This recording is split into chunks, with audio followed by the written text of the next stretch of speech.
Whitney Wolfe Heard. Upon graduation, she entered the tech scene by co-founding Tinder. Her role was pivotal in Tinder's rise, but the path was not without its hurdles. Whitney's tenure at Tinder was marred by significant challenges. Internal conflicts, legal disputes, and public controversies created a turbulent environment. Despite these obstacles, Whitney's contributions were instrumental in Tinder's early success. In 2014, Whitney Wolfe Heard left Tinder, facing a turning point in her career. Instead of being deterred, she saw an opportunity to create something new. With a clear vision, she launched Bumble. So Bumble Biz is an extension of our pre-existing platform, Bumble. So we originally launched Bumble as a female-first dating platform. Right. And it's been just shy of 3 years. And we've Female first, for those who don't know, is that women make the first move. Correct. Right. Yes, always. She's an American entrepreneur, founder of Bumble, and the co-founder of Tinder. And we all know these two as the world's most used and most famous app that people use to find new partner and maybe new friends. But basically, these two are the world's most famous dating app. But who is actually Whitney Wolfe Heard? Whitney, she was born in '89 in Salt Lake City, Utah. She's an American entrepreneur, and her company, Bumble, has managed to reshape how millions of people connect. After her departure from the company, which is Tinder, her previous company, and it has become a defining moment, not just for her career, but for the wider conversation around gender, power, and culture in tech. But what managed to define Whitney from everyone else is her one specific trait, which is conviction. But actually, what is conviction?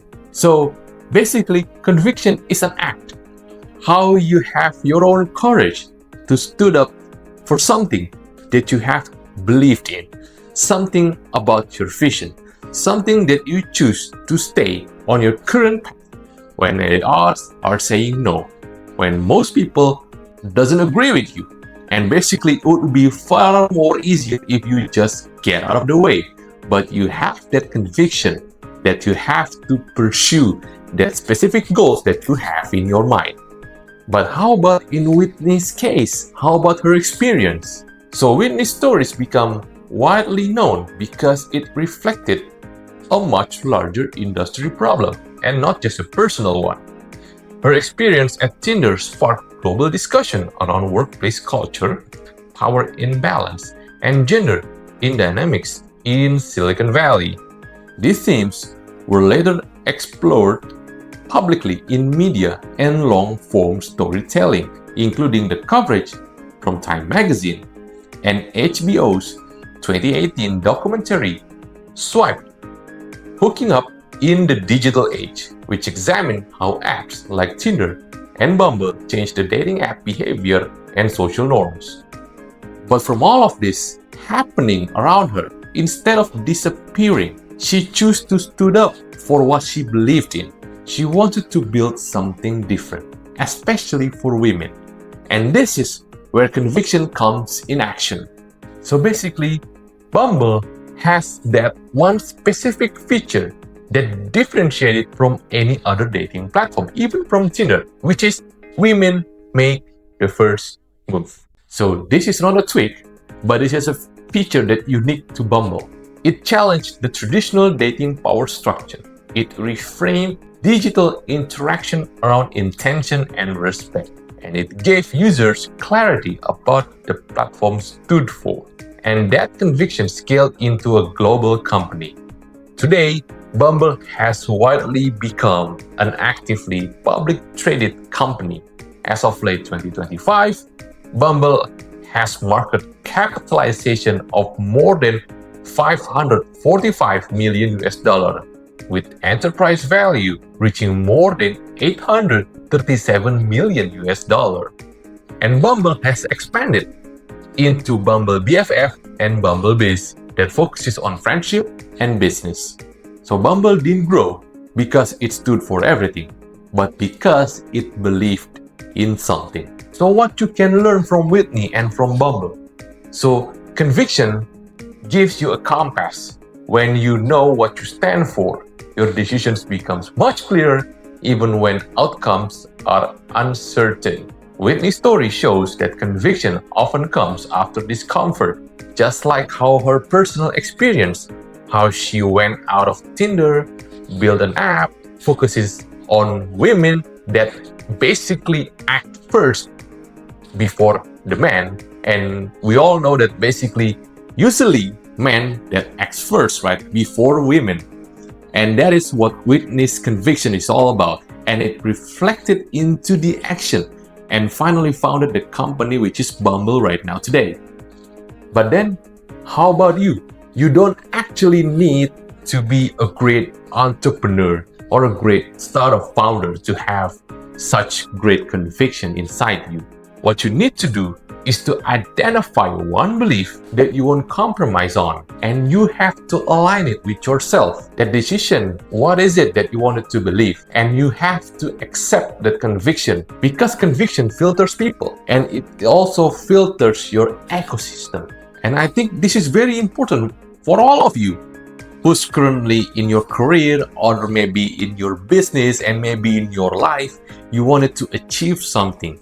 You have to have that conviction because it will become your unique trait, something that no one else can copy from you. But again, conviction filters people around you.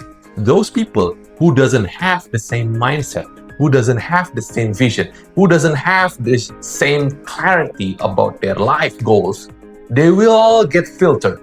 And that is how you can actually filter people based on your conviction. But remember, you have to stay aligned with your goals. You have to remember what you're pursuing. You have to understand what you want to achieve and how you can contribute. And alter that into the conviction, because you have the understanding what you want to become. People who doesn't go along with it, or maybe someone else who doesn't understand where you are going, will eventually be left out. And I believe that is okay. And that is like how the experience Whitney has shared with us, how her experience from Tinder, finally she co-founded Bumble, and she has managed to found Bumble with the clarity to make a platform where women has finally emerged to have power. And I'm not saying that women will have much more power or the man will have much more power or the other way around, basically, but it shows how the dynamics in our culture, both men and women, can stay interconnected and will have the same energy in the same ecosystem. And that is how you master your conviction, by understanding where you want to be. And you have the courage to push through to make the path for you where you want to be in life. And understand, and everything needs to be filtered. And having the conviction, meaning you are serious about your goals, you are serious about your career. And that is how you can master it and how you can actually in your everyday lives. And that is how you actually master conviction. Again, you don't have to be a great entrepreneur. You don't have to be an executive in your career, but you have to believe in yourself. You need to have the courage, because you needed to push through the boundaries. You needed to filter other people who is not aligned with you. And that is how you can actually reach your goal with a great courage and have a great conviction right inside you, and you can implement it today. And where is it you want to be in life? And that is all we can talk about conviction right now. And if there's anything that you want to discuss, if there are any traits and any kinds of individual that you want to share with me, please feel free to comment below, and I'll see you guys on the next episode.